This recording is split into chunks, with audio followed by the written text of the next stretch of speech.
Bakti sosial berupa donor darah digelar Kodam 14 Hasanuddin sebagai rangkaian peringatan Hari Juang TNI Angkatan Darat 2021 yang digelar di lapangan tenis Hasanuddin Makassar. Bakti sosial dilaksanakan sebagai refleksi dari hati nurani sebagai tentara rakyat untuk mewujudkan kepedulian dan juga kepekaan, khususnya pada kebutuhan transfusi darah. Selain di Makassar, Sulawesi Selatan, bakti sosial yang menargetkan 1.000 kantung darah juga digelar jajaran Kodam 14 Hasanuddin di wilayah Sulawesi Barat dan juga Sulawesi Tenggara.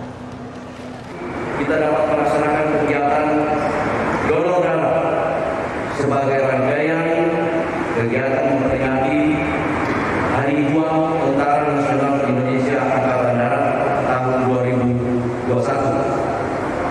Hari Juang TNI Angkatan Darat itu jatuhnya tanggal 15 Desember. Kegiatan ini merupakan refleksi dari hati nurani sebagai tentara rakyat untuk mewujudkan kepedulian dan kepekaan dalam menyikapi berbagai permasalahan yang dihadapi masyarakat, khususnya dalam hal kebutuhan transfusi darah.